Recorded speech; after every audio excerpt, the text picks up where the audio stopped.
See, family, a lot of times when we get into these discussions on social media, YouTube, Facebook, Instagram, Clubhouse, fan base, Snapchat, if you notice, there have been a lot of discussions between African immigrants and Black Americans who are those descendants of American slavery. And yeah, the conversations are very divisive. But all the while, even though we have to call coons out, we have to call these puppets of the white supremacy system out, we have to stay focused on reparations. We have to stay focused on Black empowerment. We have to stay focused on justice.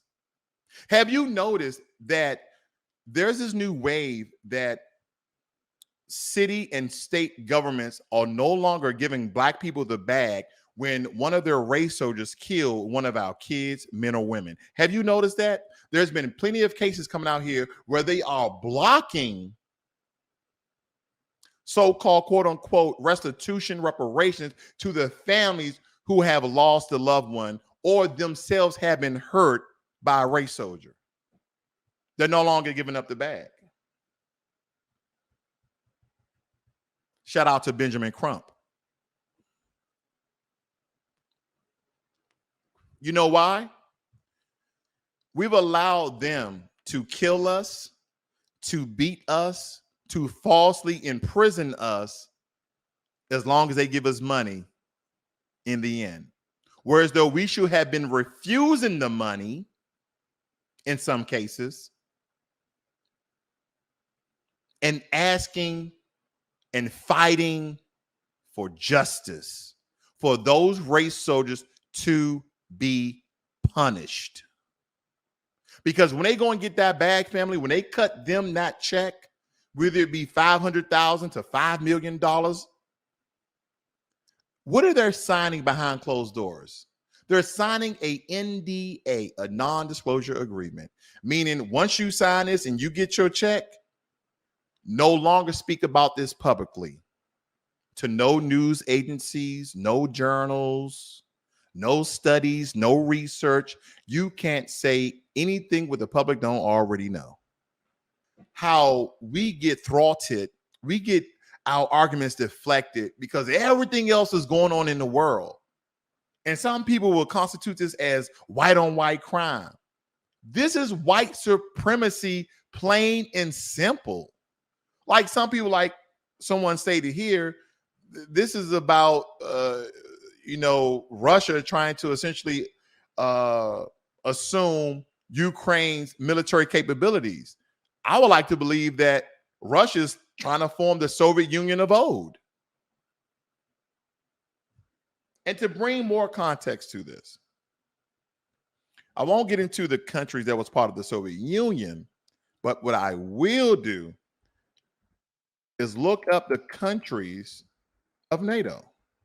Canada, Croatia, France, Germany, Greece, Hungary, Czech Republic, Denmark, Estonia, Albania, Belgium, Bulgaria, Iceland, Luxembourg, Montenegro, Netherlands, Italy, Latvia, Lithuania, North Macedonia, Norway, Poland, Slovakia, United Kingdom, Portugal, Romania, United States, Slovenia, and Spain. Who else do we have down here? Should be the UK, Spain and Turkey, but the UK is in there as well. Oh, there he is, United Kingdom. And this, of course, started in 1949. This is very, very important. I've been on Clubhouse for the past couple of days, just trying to get the feel of the people, because there's a lot of people on Clubhouse talking about this particular issue. And we're discussing this issue for what? I mean, other than nuclear fallout, I really don't care. Right? If they start shooting nukes, if you don't have a hole in the mountain or sort of doomsday bunker with 10 years of canned food and MREs, meals ready to eat, then we're all doomed. Because when you think about a nuclear blast, right? If my memory serves me, correct me, and please correct me in the chat, that you first have the blast, then you have the thermal radiation, right? That heat that essentially just melt the skin off your whole entire body. And then last but not least, you have electromagnetic radiation, the ionizing radiation, which also emits an EMP, right? Electromagnetic pulse. That essentially, if your devices are not EMP proof, right, like some of the military equipment, then it would cease to work. Like computer, laptops, phones, everything would cease to exist unless it has some sort of EMP protection. Right. That's the only thing that I really think that we should be concerned about. And also in that case, what are we going to do if they start shooting nuclear bombs? What are we going to do? What are you going to do if they start a nuclear holocaust? What are you going to do if they start World War III with nuclear bombs? In missiles? What are you going to do? I mean, today we talked about the America's triad nuclear defense system, because we can shoot nukes from submarines, land, and from aircraft carriers. Not aircraft carriers, but our airplanes in the sky. We can shoot nuclear weapons from anywhere. And granted, some people are not, and some people say, well, how long can a nuclear missile actually travel? Well, let's put this into context, right? And again, this is all from memory. Russia to California is roughly 5,200 miles. Now, supposedly, a nuclear missile recordedly cannot travel over 8,700 kilometers. But Russia has a missile, and I don't know how to pronounce it, but I think the spelling is SARAMT. SARAMT. They have a missile that can travel 11,000 miles with the exact same payload of a nuclear bomb. Because some people would like to believe that Russia can't reach America with its missiles. Yes, it can. Yes, it can. And with that being said, this is fair use YouTube. Fair use. This is for educational purposes that I'm about to show this press release to the family here to bring more context. I want you to listen and listen close to Joe Biden. You won't hear me saying that too much. Of the global economy will limit their ability to do that. We're going to stunt the ability to finance and grow the Russian military. We're going to impose and we're going to impair their ability to compete in high-tech 21st century economy. We've already seen the impact of our actions on Russia's currency and the ruble, which early today. Let me know if you guys hear an echo. Ever in history. The Russian stock market plunged today. The Russian government borrowing rate spiked by over 15%. In today's actions, we've now sanctioned Russian banks that together hold around $1 trillion in assets. We've cut off Russia's largest bank, a bank that holds more than 1/3 of Russia's banking assets by itself, cut it off from the U.S. financial system. And today, we're also blocking 4 more major banks. That means every asset they have in America will be frozen. This includes VTB, the second largest. Listen, family, please listen. Which has $250 billion in assets. As promised, we're also adding the names to the list of Russian elites and their family members that were sanctioned as well. As I said on Tuesday, these are people who personally gained from the Kremlin's policies, and they should share in the pain. We will keep up this drumbeat of those designations against corrupt billionaires in the days ahead. On Tuesday, we stopped the Russian government from raising money from U.S. or European investors. Now we're going to apply the same restrictions to Russia's largest state-owned enterprises, companies with assets that exceed $1.4 trillion. Some of the most powerful impacts our actions will come over time as we squeeze Russia's access to finances and technology for strategic sectors of its economy and degrade its industrial capacity for years to come. Between our actions and those of our allies and partners, we estimate that we'll cut off more than half of Russia's high-tech imports. It will strike a blow to their ability to continue to modernize their military. I'm going to speed this up a little bit, family. Degrade their aerospace, firm our solidarity, and to map out the next steps we will take to further strengthen all aspects of our NATO alliance. Okay. This next part, because I wanted to bring context and clarity and a little bit of transparency to the conversation of all the sanctions that the U.S. is putting on Russia and seizing a lot of the money from a lot of the major corporations that Russia have around the world, especially in the U.S., over $1 trillion, okay, and putting sanctions on that. Secondly, this next part is very important because a lot of people are asking, are we going over there now? You know, are American troops going over there now? There's already American troops that are going over to Jordan. They're going over to bases in the European nation, strategically around Ukraine. So if Russia takes the Ukrainian capital, that they don't push past Ukraine. And key word he's about to basically state, he's not going to say it. It's kind of a lot of things. I hear what he's saying. What is he not saying? Basically what he's saying, we're not getting involved. The only thing we're going to do is sanction. Well, we provided over $650 million in defensive assistance to Ukraine just this year. It's last year. Let me say it again. Our forces are not and will not be engaged in the conflict with Russia in Ukraine. Our forces are not going to Europe to fight in Ukraine, but to defend our NATO allies and reassure those allies in the East. Boom. There it is. There it is, family. He said, our forces are not going to Ukraine to fight Russian forces. Our forces are going to the European nations in NATO to assist NATO, not Ukraine. Now, he stated, yeah, we gave Ukraine $650 million. Hey, do what you do. It's like, I'm going to let him speak a little bit more. I'm going to back that up for you guys who didn't hear it. Very important, family, very important. Particularly in the East. Tomorrow, NATO will convene a summit. We'll be there to bring together the leaders of 30 allied nations and close partners to affirm our solidarity and to map out the next steps we will take to further strengthen all aspects of our NATO alliance. Although we provided over $650 million in defensive assistance to Ukraine just this year, it's last year, let me say it again. Our forces are not and will not be engaged in the conflict with Russia in Ukraine.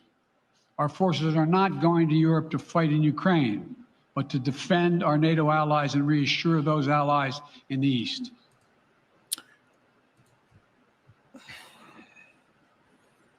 They're not going to Ukraine. They're not going to Ukraine to fight Russian forces. They're not. They're going to strengthen the forces of NATO. They're not getting involved.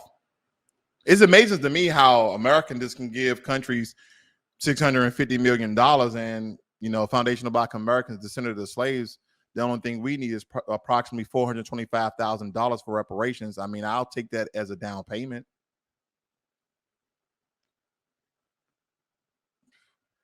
See, you can cut the check and then give me my 40 acres and whatever car I want. I don't want no damn horse. You know, give me a Maybach, give me a Ferrari, give me I'm just naming a bunch of things, but you get what I'm getting at, family. So for you guys who were questioning, is America going to get involved? No. I'm going to tell you right now, family, we do not want war with Russia. Because I think our government knows that if we go to a war with Russia, that China may intervene. What if China intervenes with this? because China is not on the list of NATO.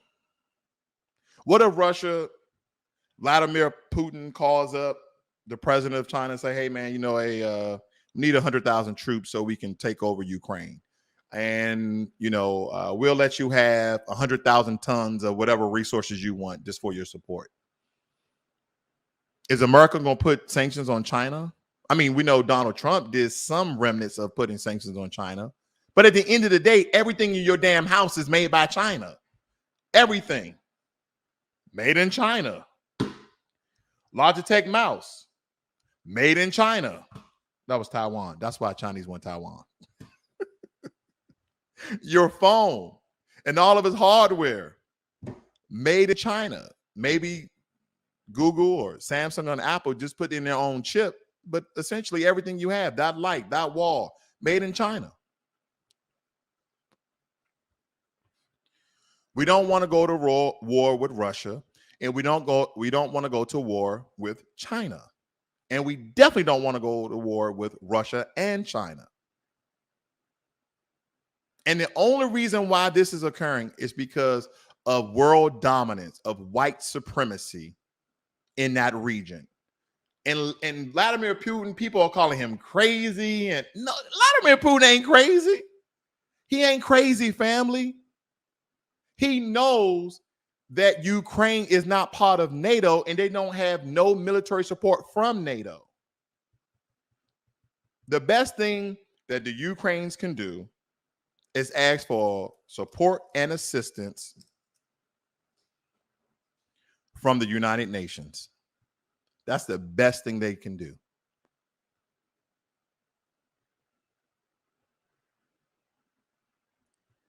There was something else important that Joe Biden said in this particular speech here. He came out, he basically said, because I know you guys been hearing reports about Ukrainian refugees coming to America. Joe Biden's like, okay, I didn't let a bunch of African immigrants. I let a lot of Asian immigrants. I let a lot of immigrants, Afghani immigrants. I let everyone flood America. We don't have enough room for Ukraine. He said the Ukrainian refugees need to find refuge and solitude in those European countries. Ask yourself this question. Why didn't the Afghan refugees go to Saudi Arabia, go to Palestine, go to Iran?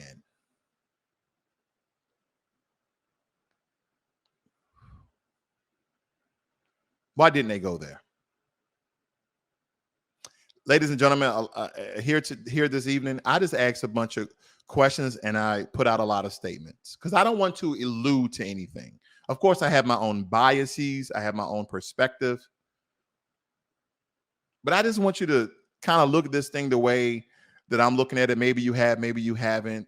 But this is something that we really should not be concerning ourselves with. I'm saying all sorts of Black Americans getting on social media and speaking about this particular issue. Family, it's not going to help us.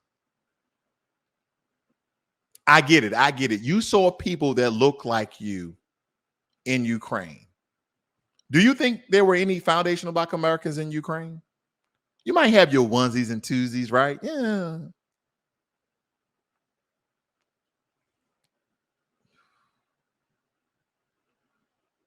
I'm going to say something that's very unpopular. If I move from this country to another country, it will not be a majority Caucasian country. It would not be a majority Asian country. If I were to go anywhere except for these United States of white supremacy, I will go to the Caribbean and I will go to the continent of Africa where people look like me.